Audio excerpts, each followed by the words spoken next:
para que você constitua líderes, reproduza um modelo. Diz assim, olha, lembra quando eu peguei você cru, que eu comecei a te discipular, encorajar você, tratar a sua vida? Reproduza isso. Constitua líderes como eu te constituir. Liderança é uma questão de formação. Todos nós somos líderes em potencial. Mas para que esse potencial venha a ser utilizado de maneira correta, eu e você precisamos passar por um treinamento. Qual o nome dessa reunião de hoje? Alguém sabe aí? Qual é? Treinamento avançado de líderes. Hoje lá com os jovens eu dei um exemplo. O Tadel é tão fundamental na nossa igreja lá em Fortaleza, que tem um irmão da igreja, que ele tem uma empresa aduaneira. Eles trabalham com exportação e importação de contêiner. Na empresa dele, ele libera os funcionários dele 4 da tarde, porque faz parte da empresa dele, todos os funcionários, os crentes e os não crentes, estarem no Tadel da igreja. Por quê? Porque todos eles estão sendo treinados ali. Porque nessa reunião, irmão, é a única reunião que você vai ouvir falar sobre célula e discipulado. E se você está numa célula, você precisa estar aqui para aprender como multiplicar, como ser o futuro líder, por que ter uma célula na minha casa, quais os valores de um anfitrião, quais os benefícios de ter uma célula na sua casa. Nem o rei Davi sabia dos benefícios de ter uma célula na sua casa. Porque a célula representa a arca do Senhor. Olha para o seu irmão e diga assim: a célula é a arca do Senhor em nossa casa. A Bíblia diz que quando a arca do Senhor ficou na casa de Obed-Edom, chegaram com Davi e disseram assim: meu rei, a casa de Obed-Edom, a família dele, os bens dele nunca mais foram a mesma depois que a arca do Senhor ficou lá. Alguma coisa aconteceu. E a Bíblia diz que esse comentário chegou aos ouvidos de Davi, e Davi disse: tragam a arca do Senhor para a casa do rei. Tragam, porque eu quero os benefícios que Obed-Edom tem. Então nessa reunião, você aprende princípios que vão na verdade ajudar você ao longo de sua vida. Essa reunião. E é aqui que você é treinado. Liderança é treinamento. Apesar que todos nós somos pessoas em potenciais. Mas eu costumo dizer o seguinte: qual é o lugar onde existe a maior concentração de potenciais? Um cemitério. Quantos já foram no cemitério aqui? Levante sua mão. Quantos potenciais existem ali? Mas estão mortos. Quantos médicos, advogados, promotores, profissionais liberais estão ali? Mas estão mortos. Um líder que não desenvolve o seu potencial de liderança, ele é um líder morto, porque ele não está executando aquilo que Deus chamou para ele executar. E o apóstolo Paulo fala para Tito o seguinte: Tito, treine essas pessoas, reproduza o modelo. Agora, como é que eu vou reproduzir o modelo se eu não tenho um modelo? Como é que eu vou discipular alguém se eu não sou discipulado? Como é que eu vou acompanhar alguém se eu não sou acompanhado? E Tito foi colocado em Creta por isso. Diga para o seu irmão assim: para pôr em ordem a casa e para treinar. Essas foram as 2 razões pelas quais Tito foi colocado em Creta. Mas, irmão, qual era a situação de Creta naquele momento? Quem morava em Creta? Como eram os habitantes ali? Se é para formar líderes, tem critérios.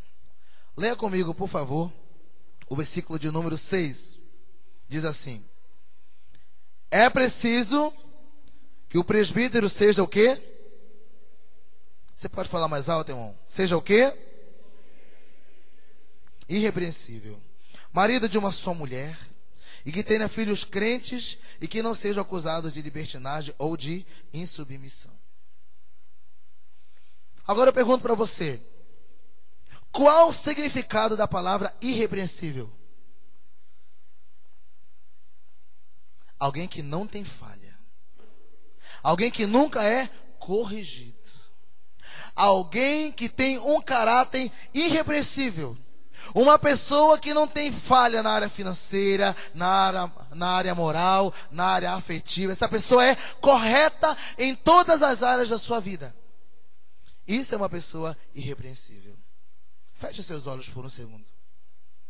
Pergunte para você mesmo: será que eu sou assim? Pode abrir os seus olhos. Nenhum de nós somos, se realmente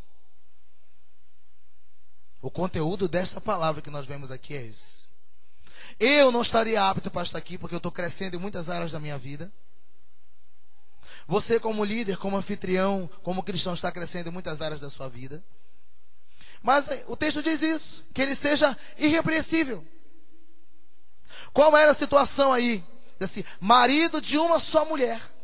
Tito chegou naquele lugar e tinha pessoas que estavam lá, que eram crentes, que estavam na igreja e que tinham 2 mulheres. Tito tinha a responsabilidade de organizar a casa, de chegar com esse cara e dizer o seguinte: filho, você converteu, você agora está mudando de vida, você tem uma esposa e uma amante. A partir de agora, você vai ter que deixar essa amante e ficar apenas com a sua esposa. Se esse cara entendesse isso no seu espírito, abandonasse essa amante, ele seria um irrepreensível. Diga comigo: irrepreensível não é aquele que nunca erra, mas é aquele que, quando corrigido, muda de atitude. Esse é o irrepreensível. Porque se for aquele que nunca falha, nem eu e você poderíamos estar aqui hoje. Mas o texto começa a colocar critérios. É necessário que ele seja irrepreensível, marido de uma só mulher. Eu e você hoje estamos no lugar certo. Em algum momento da nossa vida chegou alguém, compartilhou de Jesus, nós fomos corrigidos e nós estamos aqui. Então nós estamos no caminho de sermos pessoas irrepreensíveis, amém? Mas não para por aí não. Olha o que o texto diz: marido de uma só mulher, que tenha filhos crentes, que não sejam acusados de libertinagem ou de insubmissão. Era mais ou menos assim: um casal converteu, está na igreja, e eles têm um filho de 22 anos de idade. Só que quando nem ele, nem a mulher e nem os filhos eram convertidos, esse garotão trazia as namoradas para transar dentro de casa, no quarto dele. Aí esse pai e essa mãe converteram e o filho continuou trazendo. Tito tinha a responsabilidade como um líder, como um pastor, como um discipulador, como um líder de célula, de chegar com esse pai e essa mãe e dizer assim: queridos, vocês converteram, glória a Deus por isso, e vocês estão vivendo hoje um novo padrão. Mas vocês têm um garoto, ele tem 22 anos, ele ainda está trazendo as namoradas para dentro de casa, para ter relações com essas moças. Mas a vida de vocês agora é diferente. Vocês vão ter que chegar com esse filho e dizer assim: filho, eu te amo demais, mas eu e sua mãe nos convertemos. E nós entendemos que a nossa vida hoje é diferente. Você tem 22 anos, tem os hormônios da sua idade, e você ainda não teve revelação de que sexo fora do casamento é pecado. Mas a partir de hoje, se você quiser ter relações com qualquer outra mulher, apesar de que isso não é correto, você vai ter que fazer fora de casa, porque para cá você não pode mais trazê-las. E se esse pai entendesse essa correção, ensinasse o seu filho, ele se tornava um irrepreensível. Porque, irmãos, se irrepreensível for nunca errar, for não ter falha, nem eu nem você estamos aptos para isso. Diga novamente: irrepreensível não é aquele que nunca erra, mas é aquele que, quando corrigido, muda de atitude.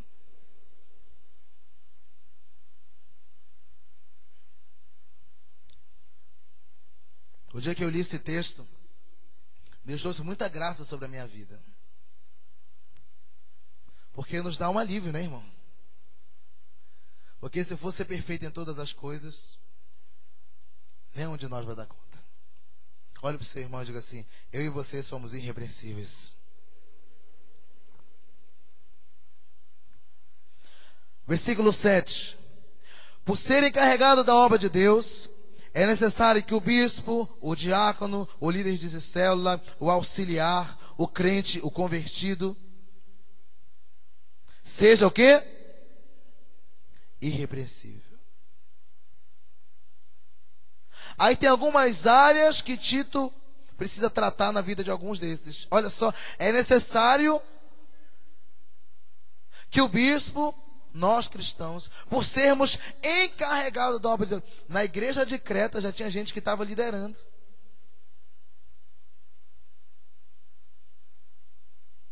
Que já era do louvor, que já servia a Santa Ceia, que já liderava a igreja, que já orava, que já clamava, que já sapateava. É necessário, por ser encarregado pela obra de Deus, é necessário que ele seja o quê? Irrepreensível. Que áreas que tinha que ser tratada? Olha aí.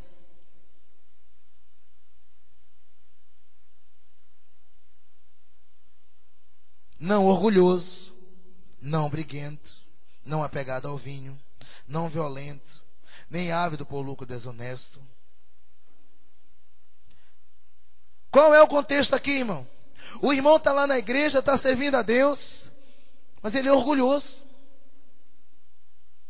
O orgulho é uma área da vida dele que ele precisa vencer. Então o discipulador, o pastor, tem que chegar e tem que trazer luz à vida dessa pessoa. Como? Ensinando essa pessoa como vencer o orgulho. Aí você pergunta: pastor, como é que vence o orgulho? Se uma pessoa que é orgulhosa, ela não aceita ser confrontada, ela não aceita que as falhas dela sejam evidenciadas, ela não pede perdão, ela não reconhece, ela não se dobra.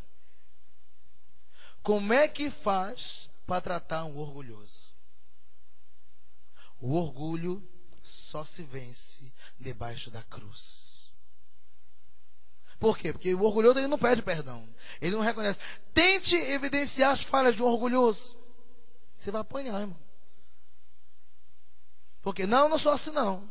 Não fiz isso não. Não, você está enganado, porque eu não sou assim. Agora, se você percebe que na sua célula você tem um discípulo, você tem alguém que tem problema com orgulho, com altivez, ensine essa pessoa como: olha, eu quero ajudar você a crescer em muitas áreas da sua vida. Que tal se você começar a tirar mais tempo com Deus? Ora mais um pouquinho. Porque o orgulhoso, ele só vence o orgulho debaixo da cruz. Por quê? Porque a única pessoa que convence ele sobre isso é o Espírito Santo. Você tem que direcionar essa pessoa a ter muito contato com a palavra, a orar, a se humilhar, a se prostrar diante de Deus. Porque o único lugar que o orgulhoso se humilha é diante de Deus. E à medida que ele vai se humilhando diante de Deus, que ele vai lendo a Bíblia, que ele vai recebendo a palavra, ele vai entendendo que ele tem que pedir perdão, que ele tem que reconhecer, que ele tem que ser uma pessoa mais humilde. O orgulho só se vence debaixo da cruz. E Tito tinha essa responsabilidade de ensinar esses irmãos a não ser orgulhoso. Outra atitude de alguém que estava lá: não briguento.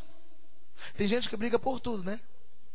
A porta está fechada. Por que a porta fechou? Se a porta está aberta, quem deixou a porta aberta?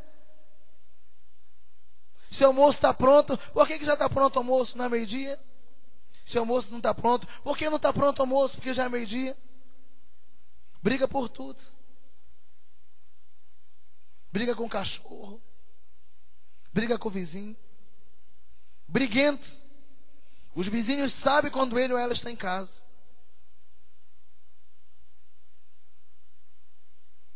Fulano chegou, porque o carro chegou, não, estão gritando lá dentro. O filho grita, aí a mãe grita mais alto ainda. Aí o pai, para não ficar por menos, dá um terceiro grito mais elevado. Não briguento. Briga por tudo.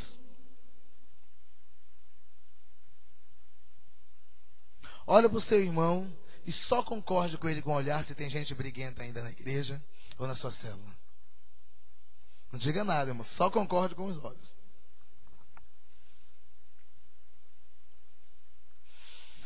Não apegado ao vinho. Tem gente que converteu, que continua bebendo uma, irmão. Uma cervejinha só não tem problema não, pastor. Só uma. Até porque a Bíblia não diz que é pecado beber. Tem um texto bíblico que diz que é pecado tomar cerveja, Skol? Não, não tem nenhum texto bíblico que diga isso. Mas a Bíblia diz que o nosso corpo é templo do Espírito Santo. Diz para nós nos embriagarmos com o Espírito Santo de Deus. Eu tenho que cuidar desse patrimônio que não pertence a mim, pertence a Deus. Não apegado ao vinho. A pessoa converteu, veio para a igreja. E quando todos nós chegamos na igreja, nós trouxemos um histórico, irmãos. Nós trazemos uma mala. Hábitos que foram adquiridos durante anos. E que não mudam do dia para a noite. É muito difícil alguém que fumou a vida inteira abandonar do dia para a noite. É um processo. Que bebeu a vida inteira. Então, essa pessoa vai precisar o quê? Que alguém chegue lá e diga assim: querido, você vai precisar abandonar esse hábito. Como? Lendo a palavra, tendo graça. Deus vai te dar graça, Deus vai te dar sabedoria. E você vai vencer isso. Não apegado ao vinho. Vinho quer dizer prazer, alegria. Tem muita gente que tem muitas outras alegrias. Não, mas eu não bebo, pastor. Mas tem muitas outras coisas que te trazem alegria. A imoralidade.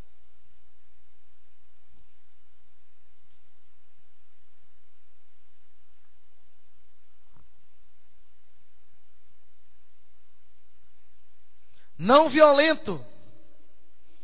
Tinha gente lá que espancava os filhos. Que os cachorros deles sofriam, irmão. Chegava em casa chutando o cãozinho, né? Aí quando ele converte, aí o cão fica orando para que ele converta, né? O próprio cão orando para que ele converta. Violento. E nós temos que ter cuidado sobre a disciplina com os nossos filhos, né? A Bíblia diz que é para usar a vara. E a vara, irmão, é uma varinha, é um cinto mesmo, você tem que disciplinar com sabedoria. Mas tem pai que é violento. Até porque quando você começa a disciplinar o seu filho, irmão, na hora da raiva, você começa a bater, até ele se arrepender, não. Aí você continua, bater, até ele pedir perdão, não. Até ele chorar, não. Até matar. Porque naquele instante, a principal razão porque um pai bate um filho com raiva é para descarregar a sua raiva. E quando é dessa maneira, a disciplina não tem resultados. Por isso que ninguém pode disciplinar o seu filho na raiva. Por quê? Porque nesse momento você está irado. E ira é uma porta para demônio. Demônio vem na sua vida, você pode matar essa criança e depois não lembrar o que foi que houve. Tem que ter o momento certo da disciplina. Não violenta com palavras. Eu lembro que a minha mãe, todo mundo dizia assim: eu prefiro que a mamãe me dê uma surra do que ela fale alguma coisa. Tem gente que não bate com o cinto, que não bate com a mão, mas a língua. Quantas vezes eu já ouvi pessoas dizer assim: olha, quando você tiver que fazer alguma coisa, faça, mas não fale o que você disse, não. E a minha esposa costuma dizer: não é o que você diz, é como você diz. Não é o que você fala, é como você fala.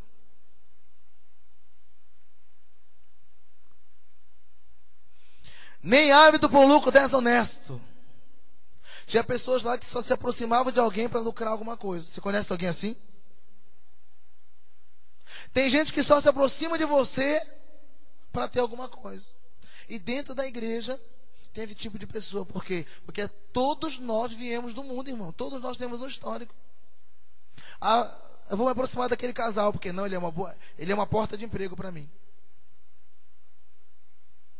Não, eu vou me aproximar daquele irmão, porque ele conhece o pastor, aí eu vou ter liberdade na casa do pastor. Sempre quer lucrar. Nunca quer perder. Vai ter um Tadel com o pastor jovem. Ele vai dar alguma coisa? Não, então eu não vou não. Vai ter um retiro. Epa, cara, eu vou. R$50, não vou mais. Tem gente que sempre quer lucrar alguma coisa.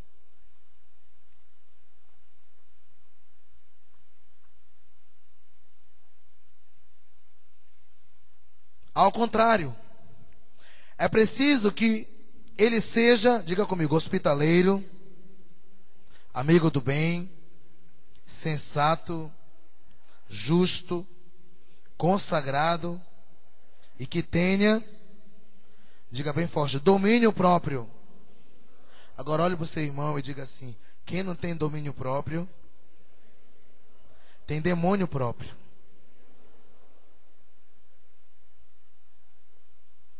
É verdade, irmãos. Age por conta própria, faz o que quer.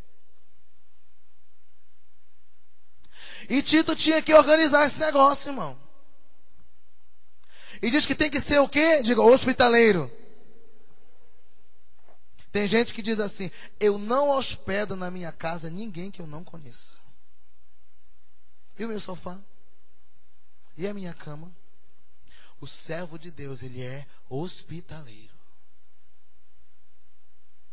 Ele recebe a célula na sua casa e diz: olha, fique à vontade, tudo isso foi Deus que me deu. Ele compra um tapete hoje, aí chega o filhinho da irmã na célula, que antes de entrar, pisou numa poça de lama, e o menino: mãe! Aí a irmã olha o tapete e diz assim: meu Deus do céu, e agora? Não quero mais a célula na minha casa. Ele é hospitaleiro. Nós da região norte, Deus foi muito bondoso conosco, irmãos, porque nós somos hospitaleiros. Glória a Deus por isso. O pessoal que está em Santarém, eles são melhorados um pouquinho, como nós que estamos aqui. Por quê? Porque o convertido, ele já é hospitaleiro, mas o pessoal do norte do país já é um povo hospitaleiro. Já é uma bênção isso. Os convertidos são melhorados só um pouco. Porque se você viajar por algumas partes do país, irmão, você vai pedir uma informação: onde fica tal lugar? É para cá. Ele vai dizer: não, olha, para cá, 20 quadras. É impressionante. Então você e eu temos que ter esse coração. Esses dias agora, os irmãos foram a Santarém. A recepção que esses irmãos receberam lá é de constranger qualquer um. Teve um irmão lá que é mestre de obra. Ele construiu no quintal da casa dele um galpão. Economizou 6 meses, rebocou tudo, comprou um ar-condicionado de coluna, colocou lá. Comprou 5 beliches, que foram 10 camas, colocou 15 armadores lá para 15 redes. Ele mesmo não tem a casa dele toda rebocada. Ele não tem ar-condicionado no quarto. Santarém é muito quente. Tem dia que chega a 41 graus, viu? E ele estava recepcionando e dando comida para todo esse povo. E estava lá servindo a Deus, amando ao Senhor. O servo de Deus, ele é hospitaleiro. Ah, mas eu não sei de que igreja é. É crente, mas eu não conheço, eu não vou ter intimidade. Só pelo fato de Jesus habitar na vida dele, querido, já vale a pena você servir. E o que não tem Jesus é mais privilégio ainda, porque você tem a oportunidade de dar uma casa para Jesus no coração daquela pessoa. A Bíblia diz que tem que ser hospitaleiro. Amigo do bem. Tem gente que quer ser amigo de pessoas boas, mas ele mesmo não é amigo do bem. Ah, eu gosto de fulano porque fulano é gente boa, mas ele mesmo não é.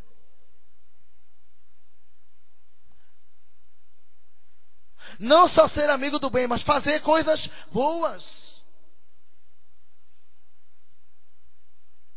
Tem gente que é má, irmãos. Tem pessoas que são ruins mesmo. Já vê aquele tipo de pessoa que vai sentar em algum lugar, a melhor cadeira tem que ser dele. Ele abre um pacote de bolacha diante de 10 amigos, ele não oferece nenhuma.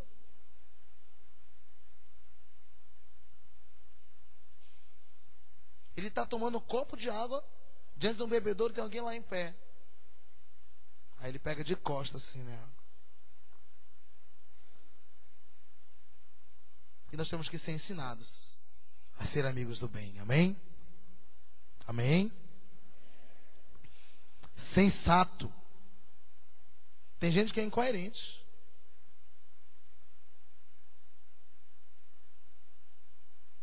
Tem que ser sensato nas decisões, nas escolhas. E tudo isso é uma questão de ensino, que nem todo mundo sabe. Eu tenho dito isso, irmão, às vezes nós temos que ensinar o que é óbvio, o que ninguém mais vê. Por exemplo, eu estou passando aqui, tem uma folha no chão. Aí passa alguém aqui, pisa na folha, aí você diz, meu Deus do céu, a folha está ali. Aí você junta essa folha, ele não juntou. Aí depois ele passa de novo, né? Pisa na folha de novo. Aí você diz assim, meu Deus, será que essa pessoa não está vendo? Irmão, de repente o propósito nunca foi essa pessoa que passou por cima. Às vezes o propósito somos nós. Deus quer nutrir em nós o valor de reensinar muitas vezes a mesma coisa para a mesma pessoa.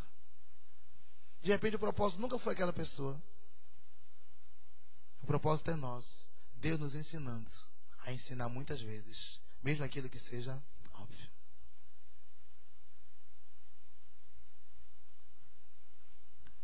Tem que ser justo nas decisões, nas escolhas.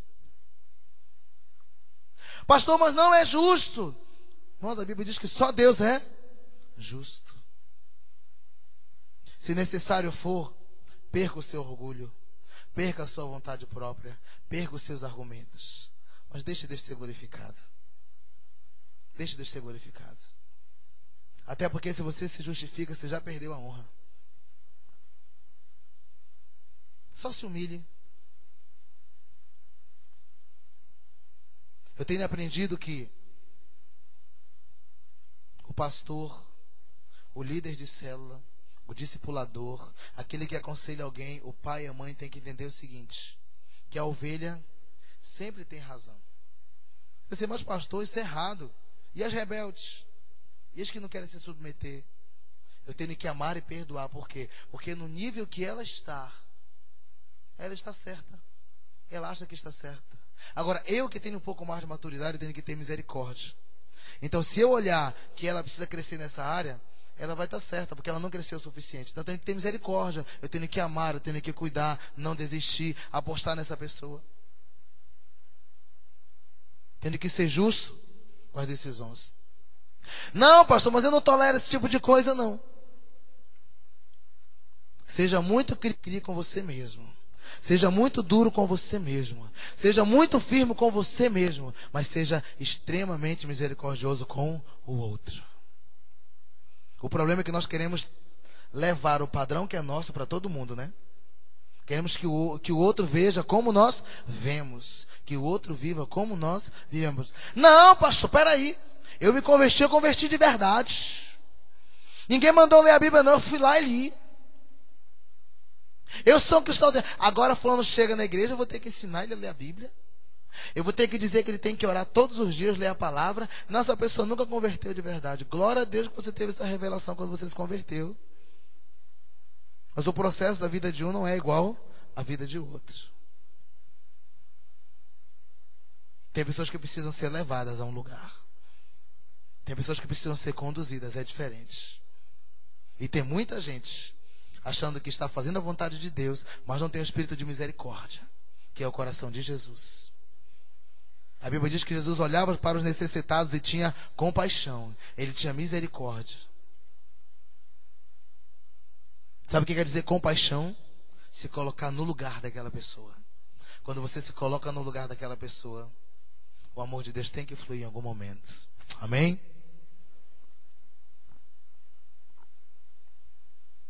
Consagrado. É alguém que ora, é alguém que jejua, é alguém que se volta totalmente para Deus.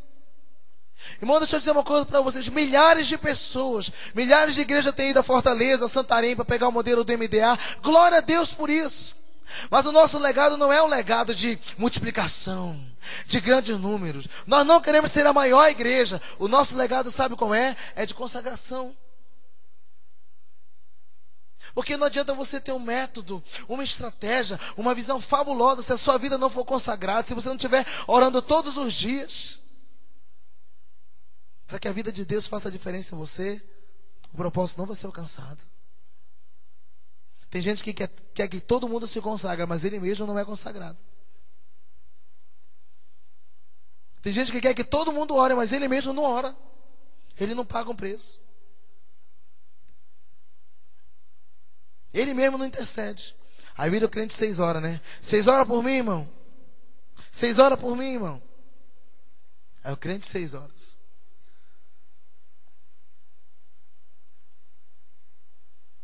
E que tenha, diga, domínio próprio. Pastor, eu não me controlei. Então era demônio, irmão. Porque o servo de Deus, ele tem o quê? Domínio próprio. E nós precisamos exercer isso a cada dia. E tudo isso, irmão, é o quê? Ensino. Você tem que ser ensinado como fazer. Irmão, olha, aquela sua atitude foi errada. Acho que você precisa corrigir isso na sua vida. Irmãos, eu sou discipulado há mais de 16 anos. Ao longo desses anos eu tenho aprendido a ser confrontado. E eu falo muito isso. Eu fui muito confrontado porque eu precisava ser muito curado. Como diz o cearense, né? Pensa em alguém rebelde. Já pensou? Era eu. Eu era um rebelde com e sem causa. Tudo era motivo para rebelião. Nós precisamos ter domínio próprio, levar a nossa vida diante do Senhor. E eu tive líderes que me confrontaram, que me amaram, que corrigiram a minha vida. Alguém que não suporta ser corrigido, ele não consegue viver no contexto de uma igreja que tem discipulado, no contexto de igreja que tem célula. Por quê? Porque ele não consegue conviver, ele não consegue ter relacionamento, porque as pessoas vão conhecer quem ele é.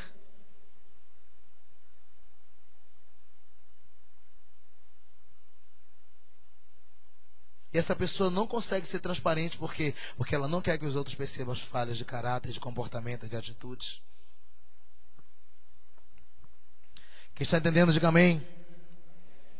Agora, irmão, se essa pessoa foi ensinada tudo isso, se ela for corrigida, ela com certeza vai saber como corrigir alguém. Olha o texto seguinte, o que diz o versículo seguinte. Essa pessoa, né? Ela vai ser corrigida e diz assim: e apega-se firmemente à mensagem fiel, de maneira como foi o quê? Como foi o quê? Ensinada, instruída. Para que seja capaz, diga capaz, de encorajar outros pela sã doutrina e de refutar os que se opõem contra ela. Uma vez que você é corrigido, uma vez que você é ensinado, você é capaz de ensinar alguém. Existe uma palavra que nós usamos muito na igreja chamada unção, né? Eu quero a unção de Deus. Aí unção pode ser sapatear, cair no chão, rolar, orar em línguas, voar, e eu gosto de tudo isso, irmãos. Mas unção não quer dizer isso. Uma das definições mais ricas de unção, repita comigo, diga-se, unção é uma capacitação dada por Deus para fazermos tudo aquilo que no nosso natural nós não conseguimos fazer. Amar alguém que me odiou é possível? Não. Quem me capacita? Deus.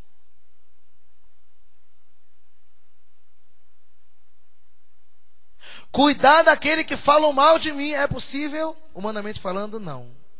Quem nos capacita? Deus. Pastor, mas eu não sou capaz de ser um líder de célula. Eu não sou capaz de discipular alguém. Eu não sou capaz de ser um supervisor. Eu lembro que há anos atrás, o pai do pastor Eibe, o apóstolo Melvin, na igreja, num Tadel como esse aqui, perguntou assim: quantos não querem ser líderes de célula? Quantos não querem ser supervisores, discipuladores e nem discipulados? Naquela época eu levantei as duas mãos e os dois pés, né, que eu estava sentado. E ele falou assim: então você não serve para ser filho, você não serve para ser pai, você não serve para ser irmão, para ser marido, para ser esposa, porque a sua primeira célula é a sua família. E você não pode fugir disso, porque você já nasceu num contexto familiar. A nossa célula, a nossa primeira célula é a nossa família. Mas eu entendo que Deus nos capacita ao longo dos anos. Eu falei para os jovens e adolescentes lá no acampamento esses dias: quer sabedoria, peça a Deus. Quer conhecimento, vá estudar, vá ler, vá prestar o vestibular, vá fazer uma faculdade, porque conhecimento não vem de graça. Olhamos alguém que tem uma empresa, olhamos alguém que tem um bom emprego, olhamos alguém que tem um bom carro, uma boa remuneração, e dizemos assim: poxa, eu quero ter o que aquela pessoa tem. Então estude pelo menos um pouco do quanto aquela pessoa estudou. Se especialize até um pouco do que essa pessoa se especializou. Você vai ter talvez até mais, porque as possibilidades vão ser maiores talvez. Mas Deus é aquele que nos capacita. Eu vou dar um exemplo aqui, né? A irmã está com o bebê no colo. É seu primeiro filho? Não, irmã. É sobrinho, mas a irmã já tem filhos? Não. Já tem 3. Mas a irmã já engravidou uma vez. Glória a Deus. Quando a irmã... Quem já é mãe aqui, levante a mão. Várias mãos, né? Então vou usar o exemplo da irmã e de todas as outras aqui presentes. Uma mulher que está grávida pela primeira vez. Ela pensa assim: meu Deus, como é que eu vou dar banho nessa criança? Eu vou matar. Por quê? Porque ela não sabe como dar banho, irmãos. Meu Deus. Aí ela olha uma mãe limpando, né, a sujeira que a criança fez. Meu Deus, se eu for limpar essa criança, eu vou rasgá-la ao meio. São os medos. São as inseguranças. Porque ela não se acha capaz. Mas tem um porém. No momento que ela tem essa criança, que ela coloca esse bebê no colo, acontece algo sobrenatural. Uma mãe consegue discernir entre o choro da cólica, o choro do sono e o choro da fome. Por que ela sabe discernir isso? Porque quando ela se tornou mãe, Deus deu a ela uma capacitação de mãe. Se você está sendo chamado para ser um discípulo, Deus vai te dar uma capacitação de discípulo. Se Deus está te chamando para ser um líder de célula, Deus vai te dar uma capacitação de líder de célula. Mas eu sou inseguro. Bem-vindo ao clube, irmão. Porque eu também sou inseguro. Eu tenho as minhas inseguranças. Mas eu tenho entendido que a minha incapacidade abre as portas para a capacidade de Deus. A minha insegurança gera em mim uma dependência de Deus. Então, estar inseguro é bom, que nós dependemos de Deus. Se sentir incapaz é bom, porque Deus pode nos capacitar. Até porque a Bíblia diz que o poder de Deus se aperfeiçoa em nós quando? Na nossa fraqueza. Se você não se sentir fraco, não se sentir débil, Deus não pode te fortalecer. E tudo isso aqui é o que, irmão? É ensino, é instrução.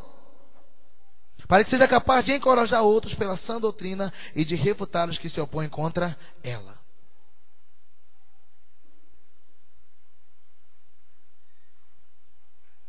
Então é bom entender que o irrepreensível é aquele que, quando corrigido, muda de atitude. Então eu e você estamos no lugar certo. Amém? Eu quero que você saia daqui essa noite dizendo assim: nós somos irrepreensíveis. Olhe para uma pessoa que você ainda não disse alguma coisa e diga isso agora: nós somos irrepreensíveis. Amém? Agora só foi a primeira parte, né? Irrepreensíveis. Agora vamos ver se nós somos insubordinados. Se nós temos atitudes insubordinadas em nós. E como, eu quero sair daqui essa noite ensinando como tratar um insubordinado. Como levar ele ao nível de ser um irrepreensível. Não responda essa pergunta. Na sua célula, ainda existem pessoas que falam mal uns dos outros, que gera contenda, que é oportunista, que é falador, que ainda age com mentira. Na sua célula tem isso? Dê glória a Deus por isso. Deus está te dando a oportunidade de mudar a sua vida e de mudar essas pessoas também, amém? Nós vamos para a segunda parte do texto que diz aqui, versículo 10. Pois há muitos, o quê? Que não passam de faladores e enganadores, especialmente os do grupo da circuncisão. Olha aqui para mim. Tinha um grupo lá pequenininho, eles se achavam os caras. Eles eram os perfeitos, eles eram o bambambam da história. É engraçado que esse grupo, eles sempre têm razão. Todo mundo está errado, menos eles. A Bíblia chama eles de o quê? Insubordinados. Que não passam de faladores. Todos nós, irmãos, um dia, em algum momento da nossa vida, nos comportamos como insubordinados. Inclusive eu. Então sempre vai existir esse grupo. Agora, o que fazer com esse grupo? O que o apóstolo Paulo fala para Tito nessa hora? É engraçado que o texto diz que Tito era um filho amado, né? Imagina se Paulo não amasse ele para colocar ele em Creta. Tinha colocado onde? Versículo 11. É necessário que eles sejam silenciados, pois estão arruinando famílias inteiras, ensinando coisas que não devem, e tudo por ganância. É necessário que eles sejam, silenciados. O que, pastor? Tem que matar o cara? Lá no Ceará, lá em Santarém, matar é o quê? Silenciar. É necessário que ele seja silenciado, pois estão arruinando famílias inteiras. É necessário que ele seja aconselhado. É necessário que ele seja instruído, ensinado, para que ele possa parar de fazer o que ele está fazendo, que é arruinar famílias inteiras, condutas de pessoas corretas. Silenciar quer dizer ensinar. E olha o que diz a continuação do texto. Um dos seus próprios profetas chegou a dizer assim: cretenses, sempre mentirosos, feras malignas, glutões preguiçosos. Essa era a marca de alguém que morava em Creta. Diga comigo, eles eram mentirosos, feras malignas, glutões e preguiçosos. Você conhece alguém assim na igreja? Que é preguiçoso, que só quer comer, que é mentiroso. Agora, irmãos, deixa eu dizer algo para você. Olha aqui para mim. Se você estiver lendo, não lê agora. O insubordinado, ele só existe, ele só vai crescer insubordinado se não houver a correção.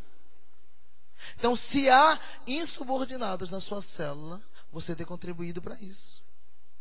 Porque nós temos que silenciar os insubordinados. Nós temos que ensiná-los. O insubordinado só existe por causa da falta de correção. Irmão Walter, vem aqui comigo, traga 2 cadeiras, por favor. Eu quero dar um exemplo de um insubordinado, como trata ele. A minha esposa está me olhando ali carinhosamente, já olhando para o relógio. Quem me dá mais meia hora, levante a mão aí, por favor. Espera aí, fica de mandar. 1 hora, 2 horas, 3 horas, porque cada meia hora, né, irmão? Pode subir aqui, querido, comigo. Você sabe como afastar isso aqui?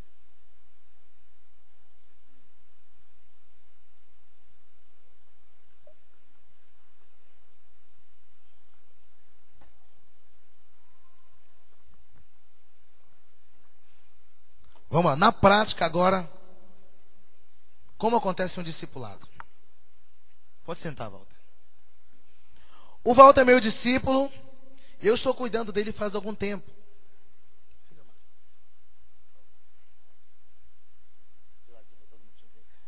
Ele não quer que ninguém veja, irmão, mas eu quero que mostrar ele. É porque ele é tímido, ele diz. O Walter é meu discípulo, eu estou cuidando dele, discipulando ele, mas existem algumas áreas da vida dele que ele está crescendo. E eu, como discipulador sobre a vida dele, eu vou ajudá-lo para que ele possa desempenhar um ótimo papel em Deus e crescer em Deus a cada dia. Amém? Então é o seguinte, tem uma área da vida dele que eu preciso tratar. A reunião do discipulado, ela é pelo menos 1 hora, ou mais de 1 hora um pouquinho. Mas o discipulado, eu creio, e eu faço isso com os nossos discípulos, minha esposa também faz isso, eu creio que o discipulado, ele começa e termina com uma oração. Não é uma regra. Você pode até começar uma reunião de discipulado sem uma oração, mas você tem que selar ela com uma oração. Por quê? No final eu vou falar o porquê. E se eu esquecer, me lembre, tá? Então eu vou começar um discipulado. Tudo bom, Walter? Vamos orar, amém? Pai, muito obrigado por esse tempo, obrigado porque um discipulado, ele é uma via de mão dupla. Ao mesmo tempo que eu vou aprender, eu também vou ensinar, que o Senhor possa estar conosco no nome de Jesus. Só que hoje eu vim tratar algo específico na vida do Walter. Fala assim, tudo bom, Walter? Nós estamos caminhando há algum tempo, discipulando, e hoje eu quero assim tratar algo na sua vida que eu tenho percebido, e pode ser algo que só eu esteja percebendo e você não. Por isso, se eu estiver errado, por favor, me corrija, amém? Eu tenho percebido algumas atitudes e eu espero realmente estar enganado. Porque eu vou evidenciar essas coisas e eu quero que você me corrija, tá bom? Quando você vai confrontar alguém, você tem que tomar cuidado o seguinte: nunca arranque a máscara de alguém. Eu vou evidenciar uma falha dele. Mas o que foi que eu disse? Eu posso estar errado. Pode ser algo que eu esteja vendo e que não existe em você. Se ele aceitar, amém.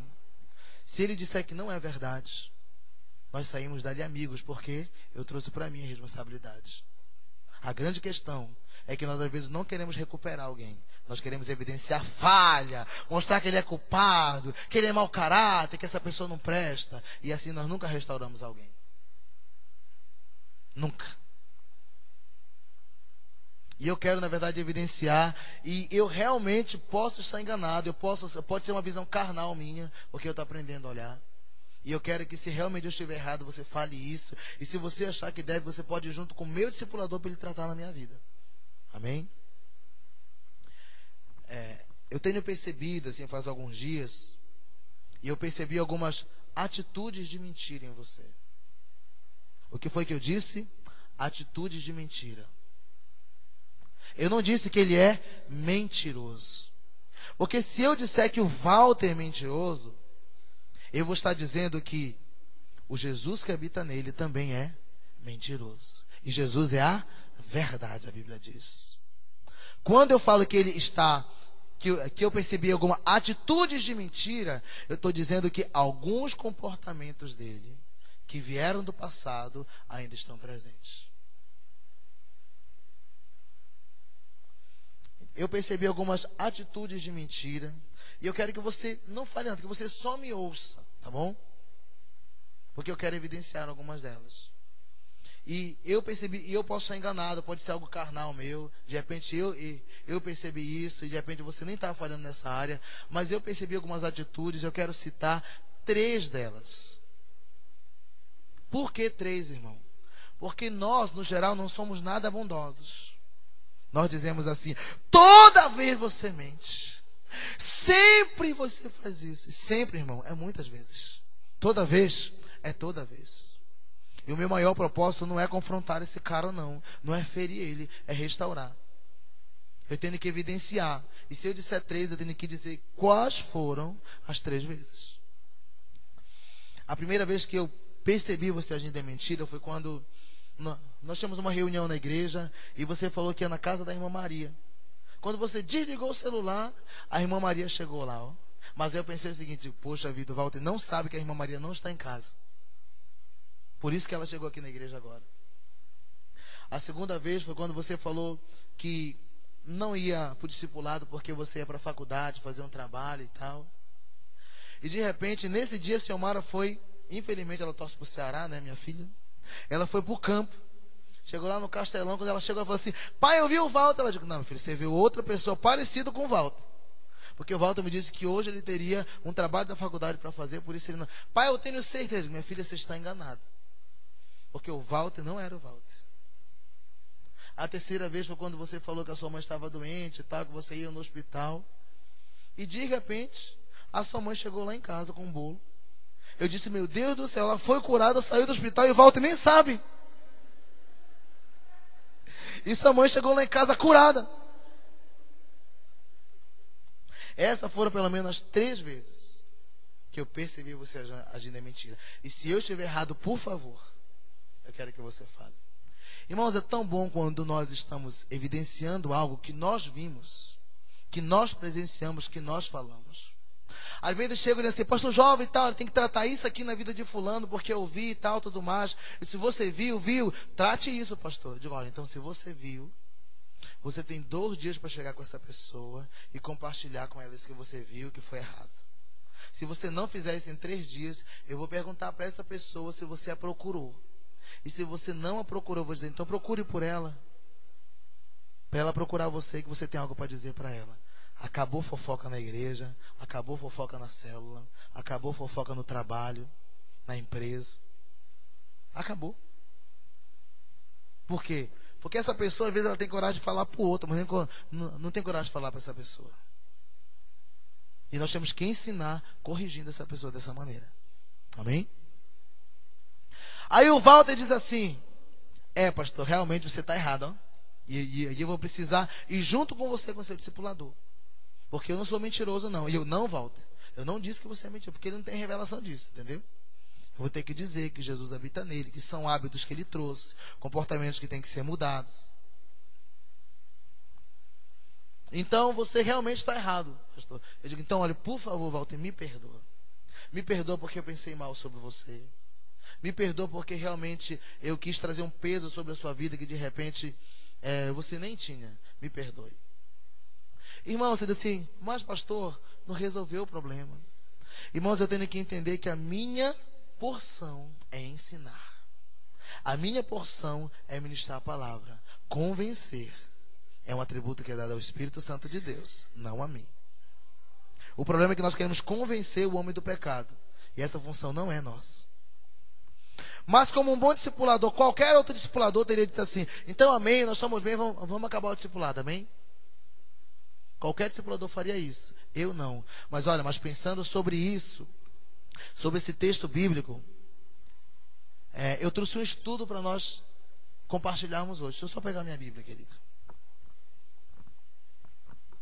Eu preparei um estudo que quer dizer vivendo a verdade. É bom porque tanto você quanto eu vamos aprender, amém? Por quê, irmãos? Nós não discipulamos baseado na axiologia. Nós não discipulamos baseado naquilo que os programas de TV dizem, naquilo que passa nos programas evangélicos, na rádio. A nossa base é a palavra de Deus. A palavra de Deus. E eu tenho que ter noção disso. A Bíblia diz nos evangelhos que, aí eu vou usando os textos, então não vou citar para a gente ser um pouquinho mais rápido. A Bíblia diz que Deus está à procura dos verdadeiros adoradores. Você já pensou que se Deus procura os verdadeiros é porque existem os falsos? Interessante, né? Se Deus encontrou o verdadeiro adorador, Ele encontrou o verdadeiro dizimista, o verdadeiro ofertante, o verdadeiro pai, a verdadeira mãe, o verdadeiro líder de célula, o verdadeiro adorador, o verdadeiro pastor, o verdadeiro discipulador. Porque tudo que é bom flui de um coração verdadeiro. E a Bíblia diz que Jesus nos convida a viver um nível de verdade. Ele mesmo diz, eu sou o caminho, a verdade e a vida. E ninguém vem ao Pai senão por Ele. Jesus, ele mesmo diz, olha, eu sou a vida. E tem mais. A Bíblia diz que o pai da mentira é o diabo. Os que servem a Deus, os que são filhos de Deus vão para o céu. Os que mentem são filhos do diabo, porque a Bíblia diz que o diabo é o pai da mentira. Mas graças a Deus que nem eu e você agimos em mentira, amém? Então nem eu e você vamos para o inferno. Glória a Deus por isso. E tem mais. A Bíblia diz o seguinte, que existem algumas áreas da nossa vida que precisam ser tratadas. E glória a Deus que eu e você estamos crescendo nessas áreas. Você sabe o que diz Provérbios 28:13? O que encobre as suas transgressões jamais prosperará. Hoje tem sido pregado muito sobre prosperidade, né, irmãos? Que tem que ter carro bom, que tem que ter vida boa, e usar essa palavra como prosperidade como o Deus do dinheiro.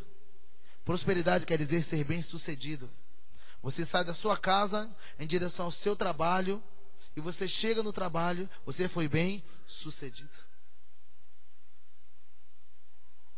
E o texto diz que aquele que encobre as suas transgressões, jamais, em emprego algum, em relacionamento algum, em casa alguma, em sociedade alguma, prosperará, será bem-sucedido.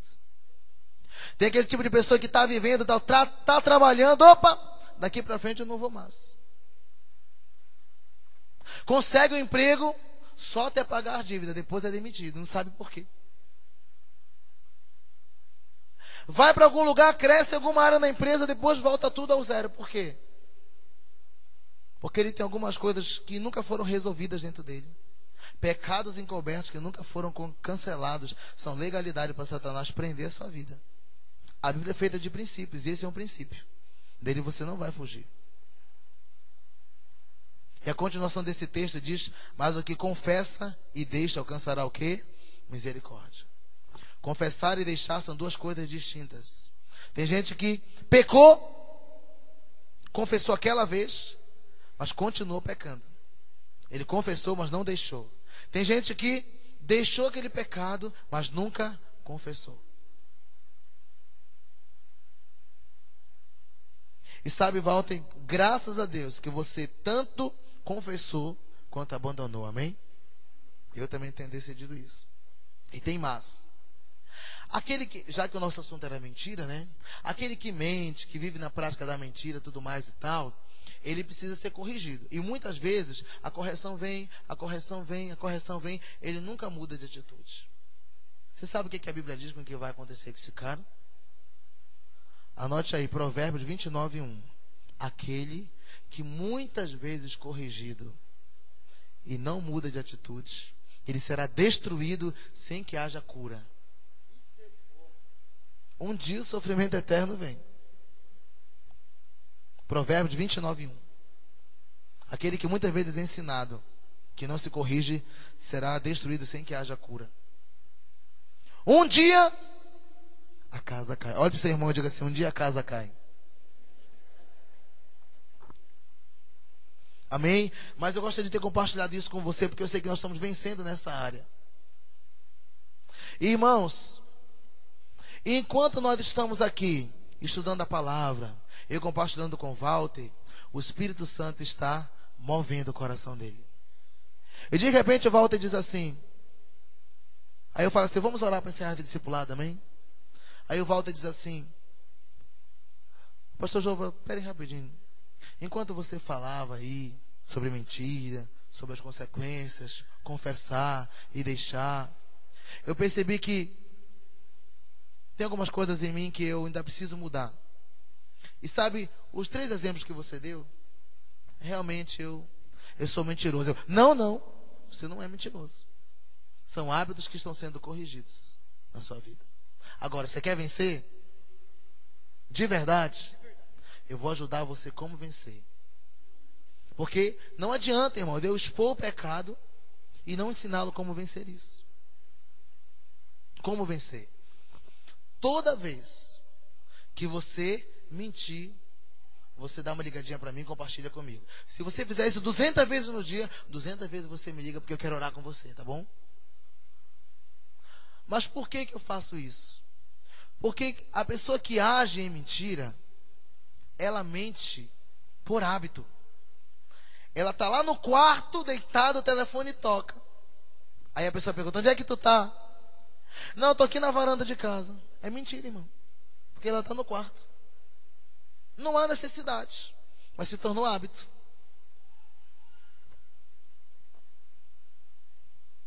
A mulherada é boa. Eu vou dizer isso para brincar, viu, irmãos?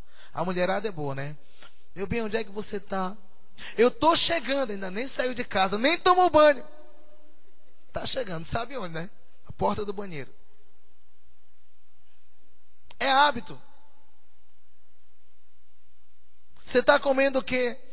Aí ele olha aquela carne assada, né? Não, cara, eu estou comendo camarão. Você não está vendo mesmo, né? É hábito. E são pequeninas coisas. Então, toda vez que surgir essas pequenas coisas, você me liga, tá bom? Vai acabar o crédito. Não tem problema, pode ligar a cobrar. Se for Tim. Aí, a segunda dica, tá bom? Toda vez que você mentir deliberadamente para alguém, você me fala, porque eu quero te ajudar de maneira mais intensa, tá bom? Porque toda vez que você mentir para alguém, eu quero ir junto com você pedir perdão dessa pessoa. Aí você vai dizer assim, olha, eu estou vencendo essa área da minha vida, o meu discipulador está me ajudando. E eu quero te pedir perdão porque eu contei uma mentira para você. E sabe o que vai acontecer? Vai chegar o dia que ele vai ficar envergonhado de pedir tanto perdão para alguém. Ele vai vencer. Deus vai dar graça. Papai e mamãe, às vezes o nosso filho quebra alguma coisa em algum lugar, né? Pá! Fez alguma coisa, aí a mamãe vai lá, olha, me perdoe, tá? Desculpa o meu filho e tudo mais. Aí o filho cresce, sabe o que você tem que dizer? Descer ao nível do filho e dizer assim, filho, você falhou, vamos lá pedir perdão, você vai pedir perdão. Porque se toda vez que o seu filho falhar, você pedir perdão, você está fazendo com que ele tenha uma falha de caráter. Ele nunca vai pedir perdão. Ele nunca vai se arrepender. Ele nunca vai reconhecer que falhou. Ele vai ter que ir lá. E você, como papai, vai junto. Olha, meu filho quer falar com você. Vai lá, filho, como é que é? Me perdoe porque eu quebrei. Papai está me ajudando. É simples, irmão. Não dói. Não dói. E se ele não quiser, discipline ele. Não porque ele não vai pedir perdão, mas porque ele desobedeceu. O papai deu uma ordem e tem que ser cumprida. É assim que nós ajudamos alguém a vencer. Pedindo perdão.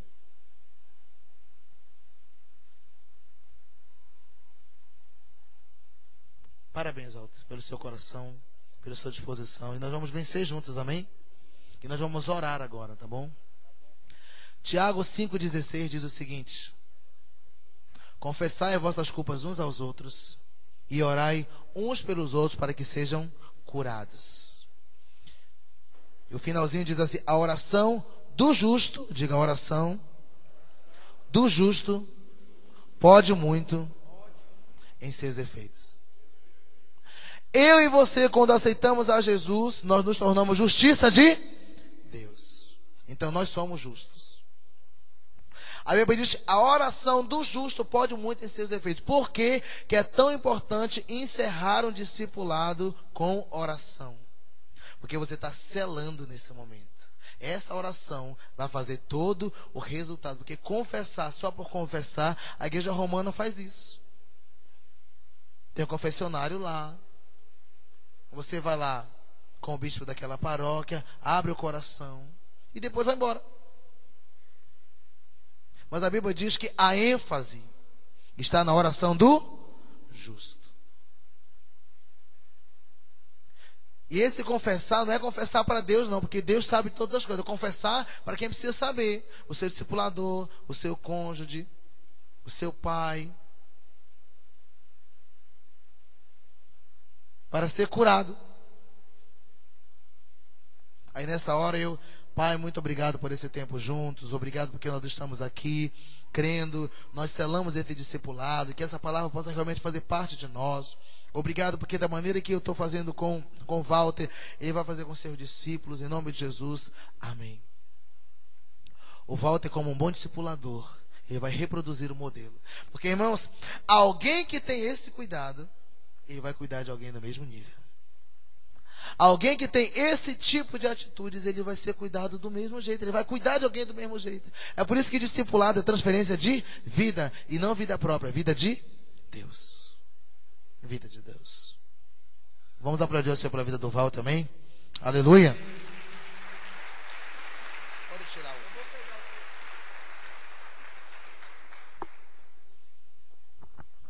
Vamos terminar isso aqui.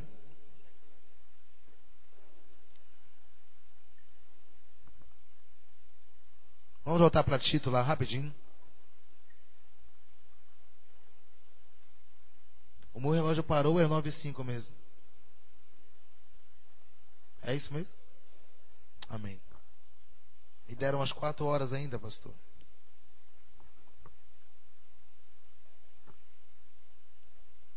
Pastor, mas espera aí.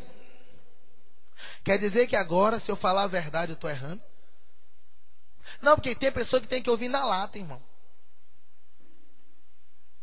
Outros dizem assim, não, pastor, eu não posso confrontar ninguém, não. Tem que esperar a pessoa estar preparada para poder falar uma coisa dessa. Olha o que eu fiz. Trouxe para mim. Se ele não reconhecesse o culpado, quem era? Era eu. Eu que estaria errado. Não, para tratar alguém, a pessoa tem que estar preparada. Mentira do diabo, irmãos. Nunca vai existir um dia que você acorde e diga assim, hoje eu estou preparado para que jogue na minha cara tudo aquilo de errado que eu estou fazendo, porque eu quero ser curado. Você está esperando que isso aconteça? Nunca vai acontecer. E quem é que Deus vai usar para fazer isso na sua vida? Seu pai, sua mãe, seu cônjuge, seu discipulador, sua discipuladora. E eu quero dizer algo para essa igreja. Não há razão. Não existe o porquê de você ter uma liderança, ter um discipulador, ter um pastor, ter uma liderança e não se submeter. Não existe razão de ter isso se você não se submete. Não há. Não há. Ah, pastor, mas não é assim não. Porque eu só compartilho aquilo que eu acho que eu devo. Até porque eu não tenho liberdade para fazer. Eu não me abro tão facilmente assim não. Mentira do diabo, irmão, também. Sabe por quê? Tem gente que senta num consultório médico. Aí tem uma pessoa lá sentada do lado dela. Ela abre a vida dela inteira em 5 minutos. Aí para o pastor, para o discipulador, para o líder disse ela que vai ajudar, que vai orar, que vai aconselhar. Não, não consigo não. Não consigo não. Outro dia alguém chegou e me falou assim, pastor, mas é uma questão de intimidade. Alguém chegou outro dia comigo na igreja e falou assim, pastor, eu posso mudar de célula? Eu posso mudar de discipulador? Eu falei, por quê, querido? Não, porque tem um amigo meu lá naquela célula lá, eu tenho mais liberdade com ele. E eu acho que eu vou me abrir mais com ele do que com o meu discipulador. Eu não falo com o meu discipulador, ele não me liga, ele não me dá atenção. Aí eu perguntei o seguinte, quantas vezes você liga na semana para esse seu colega? Ah, no mínimo umas 5 vezes por dia, você fala toda hora. Quantas vezes você vai na casa dele? A gente sempre se encontra à noite. Eu disse, quantas vezes você liga para o seu discipulador durante a semana? Não, tem semana que eu nem ligo. Quantas vezes você vai na casa dele? Não, raramente eu vou. Se você ligar para o seu discipulador, as mesmas vezes que você liga para esse amigo. Se você ir na casa do seu discipulador, a mesma vez. Quantas vezes você vai na casa do seu, você vai ter a mesma intimidade. Ou até maior. Canalizando na direção errada. Pastor, mas eu posso mudar de célula? Eu posso mudar de discipulador? Eu posso mudar de rede, de setor? Pode, mas não deve.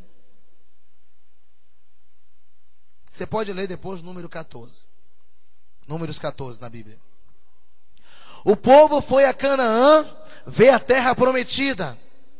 Voltaram de lá com um relatório fantástico. A terra é maravilhosa. Os frutos de lá são magníficos.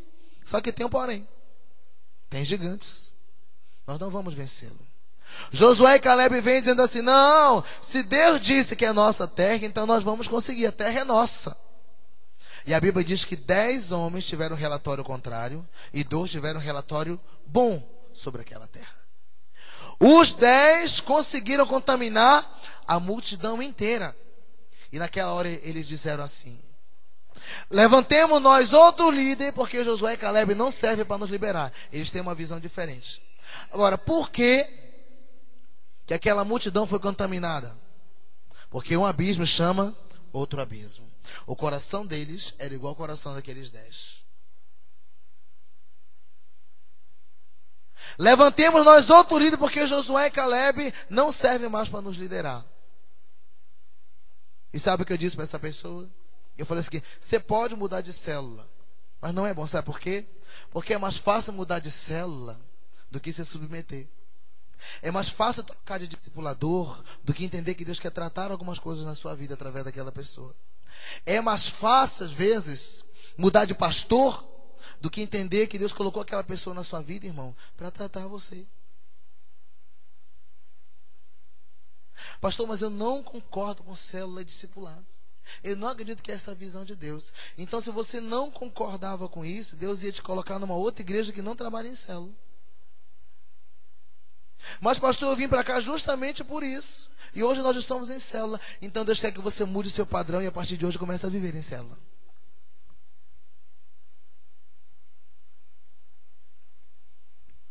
E nós temos muitas coisas para lidar. Tem um casal preciosíssimo que nós amamos muito. E para mim foi uma vitória muito grande em Deus esses dias agora. Eles eram do Rio de Janeiro, estão lá conosco em Fortaleza. E na igreja que eles congregavam lá no Rio de Janeiro, tinha alguns princípios que eram diferentes dos nossos lá em Fortaleza. Por exemplo, se você for na época do Natal lá em Fortaleza, a igreja vai estar decorada. E eu peguei uma equipe toda, né? Eu fiquei responsável esse ano, pegamos uma equipe, a irmã Carol, né? Nós fizemos uns negócios assim, pendurados na igreja, e ficou lá. E esse casal veio de uma igreja onde eles não celebravam o Natal. Anos de convertido, nunca compraram presente para compartilhar com o pai e com a mãe. Ceia de Natal pronta, eles não iam para a casa dos pais, nem para a casa dos sogros. E eles chegaram em Fortaleza, e eu falei assim, irmã, você pode ajudar a gente a decorar? Ela disse, pastor, eu amo a igreja, nós estamos aqui, queremos crescer em célula, mas nós não concordamos, não faz parte do nosso procedimento. Eu falei, por quê? Porque de onde nós viemos, nós não celebramos o Natal lá. Eu disse, deixa eu dizer uma coisa para você. Por que não? Porque Jesus não nasceu no dia 25 de dezembro. Porque é uma festa pagã. Os símbolos são pagãos. Eu disse, deixa eu dizer uma coisa. Realmente, Jesus não nasceu no dia 25. Mas se eu encontrasse uma criança hoje na rua, e fosse dia 2, eu não soubesse o dia do aniversário daquela criança, eu ia dizer, dia 2 de fevereiro é o aniversário dessa criança. Eu ia celebrar. Você não faz aniversário? Faz. Não compra bolo? Compra. Não ganha presente? Compra. Como é que Jesus não vai ganhar? Outra coisa, vocês estão sendo mau testemunho para a família de vocês. A família de vocês é convertida? Alguns. Eu disse, deixa eu dizer uma coisa. Vocês querem que eles aceitem Jesus, mas vocês não celebram o nascimento de Jesus. Que história é essa? Se Jesus não tivesse nascido, nós não saberíamos o valor de redenção, de graça, de poder. Se Jesus não tivesse nascido, nós ainda estaríamos sacrificando animais para aplacar a ira dos deuses. Se Jesus não tivesse nascido, nós viveríamos de lua em lua, achando que nós éramos efeito da lua. Se Jesus não tivesse nascido, nós não teríamos um calendário. Até o ateu precisa do nascimento de Jesus para saber que dia ele nasceu. E eu falei para eles, Natal é uma época de comunhão, de celebração, de amor, de regozijo. Lá na igreja nós temos o hábito da noite do dia 23, tem uma grande celebração, um grande culto de evangelismo, com teatro, com peça, com criança, com cantada, com tudo, onde é um culto de evangelismo. Naquele dia nós trazemos as nossas famílias para vir, para trazer, tem apelo, tem conversão, tem colheita, tem oração, é uma bênção.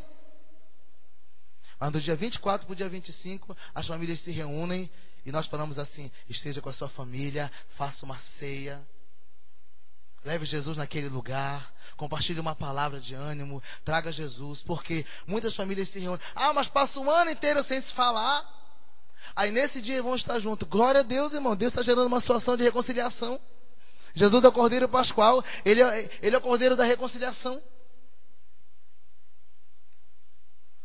E nesse ano, no finalzinho do ano passado, isso foi acho que novembro, né, amor? Que nós sentamos com ele no discipulado.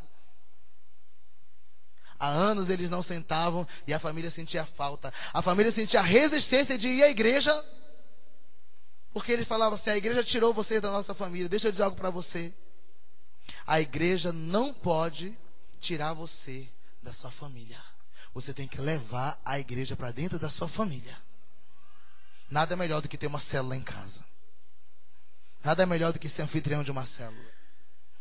E dezembro desse ano, Esse casal, depois de anos, viajaram para o Rio de Janeiro para passar o Natal com a família deles. E eu conversei com ele e falei assim: pastor, foi revolucionário, nós pedimos perdão. Porque eu estava oferecendo àqueles que eu renunciava ao nascimento.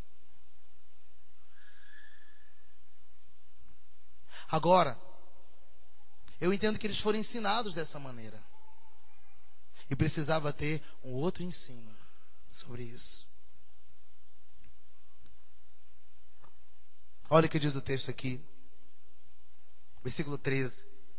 Tal testemunho é verdadeiro. Repreenda-os severamente, para que sejam sadios na fé. Às vezes a repreensão vai ter que ser severa, irmãos.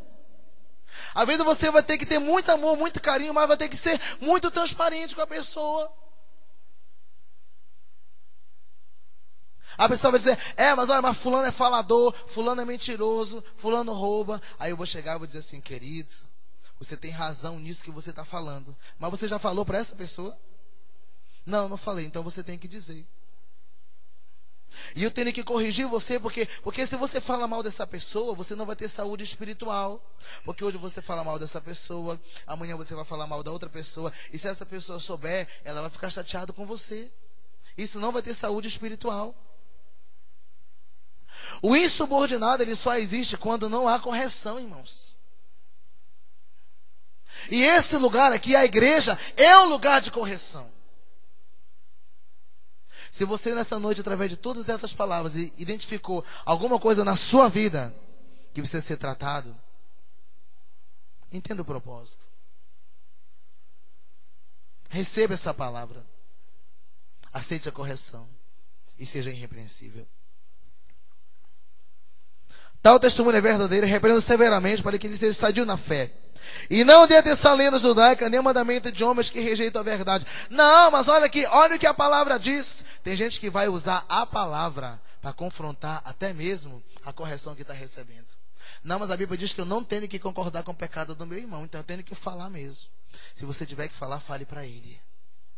Se você tiver que orar, ore com ele. Se você tiver que corrigir, corrija-o. É isso que nós temos aprendido, pessoalmente. Versículo 15.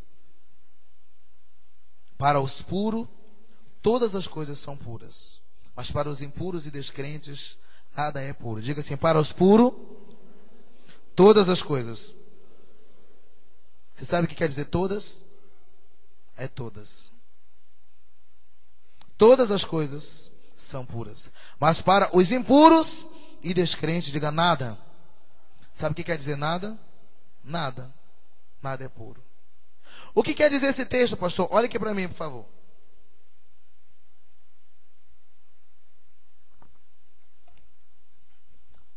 Lá em Santarém, tem um refrigerante chamado Baré. Tem aqui? Que é igual uma garrafa de cerveja, né? Não? Que vinha numa garrafa igual a cerveja. Como é que chama aqui? Guaraná, Tuxaua. E tem algum que vem numa garrafa igual a cerveja aí? Tubaína, né? É isso aí mesmo. Lá para nós é o Baré que vem. Para os puros, diga tudo. Tudo é puro. É mais ou menos assim. Eu estou sentado em um bar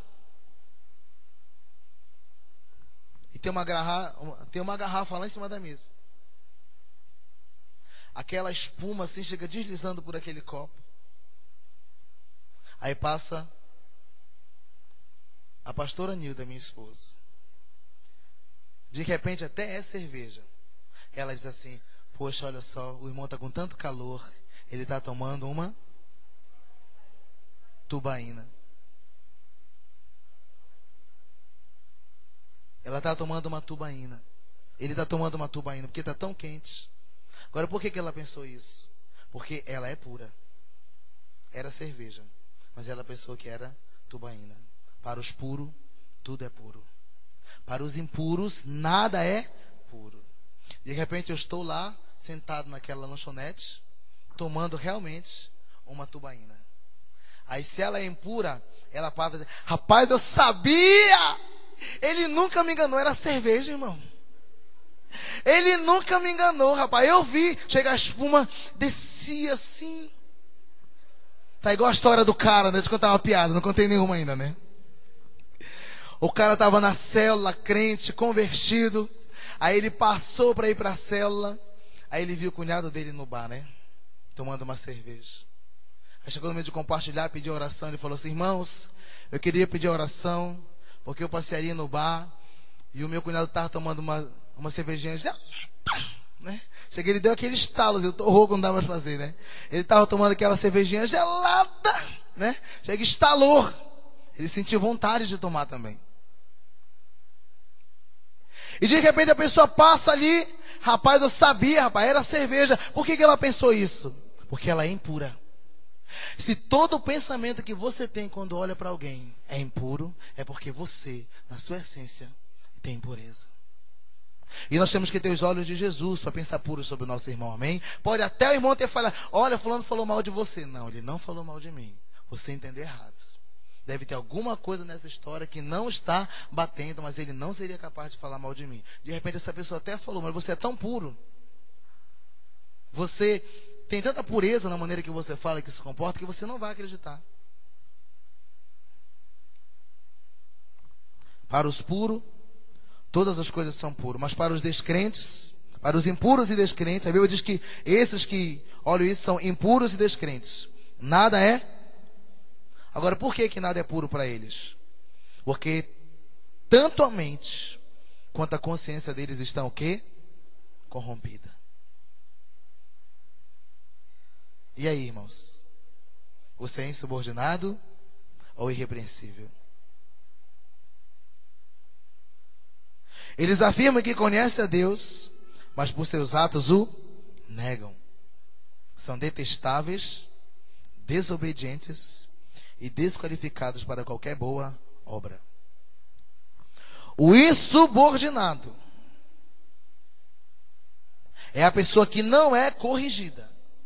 E uma pessoa que não é corrigida, ela vai afirmar que conhece a Deus, mas nega com as suas atitudes. São detestáveis, desobedientes e desqualificados para qualquer boa obra. O insubordinado só existe onde não há correção. Se você estava se comportando como um insubordinado, se eu tenho me comportado como um insubordinado em alguma área da minha vida, nessa noite a correção veio. E nós saímos do nível de insubordinados para o nível de irrepreensível. E sabe, irmãos, eu creio que todos nós que estamos aqui, inclusive eu, somos irrepreensíveis. Porque um dia nós já fomos corrigidos, nós temos sido corrigidos. Essa igreja hoje está recebendo uma unção, uma visão nova sobre discipulado, sobre célula. E eu quero que você entenda uma coisa. Não importa se você tem 30, se você tem 40, se você tem 5 anos de convertido. Aceite aquilo que Deus tem colocado sobre a sua vida. Pastor, eu posso escolher um discipulador para mim, uma discipuladora para mim? Pode, mas não deve. Sabe por quê?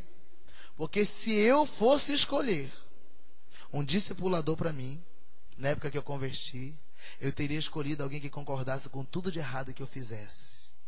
Alguém que não me confrontasse. Alguém que não me corrigisse.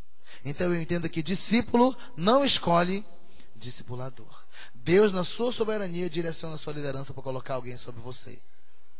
E seja quem for essa pessoa, mais velha, mais nova, com grau de escolaridade maior ou menor, não importa. Aceite, que com certeza Deus tem algo a acrescentar sobre a sua vida. Fique em pé em nome de Jesus. Nós vamos orar. Nós queremos orar por vocês, interceder por essa igreja. Eu queria chamar o pastor e a pastora dessa igreja, o pastor Stedley, sua esposa, minha esposa também. Nós vamos orar pelos irmãos. E sal do louvor, se puder vir.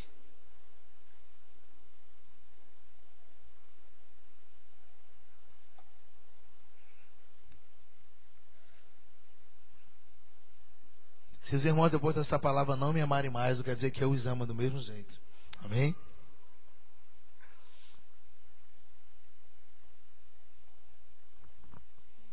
Irmãos, eu creio que Deus não nos trouxe aqui por acaso. E nós queremos orar por essa igreja.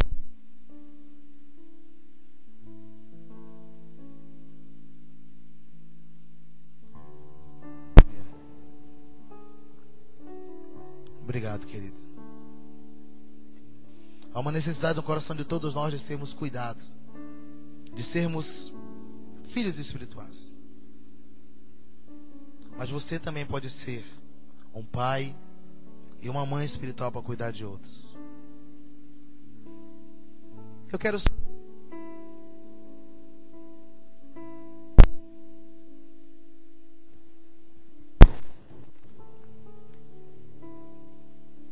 Você diz assim, pastor, dá de ouvir bem? Dá de ouvir bem? Amém. Você pode dizer assim, pastor, mas eu não entendo muito discipulado. Eu não sei por que isso agora.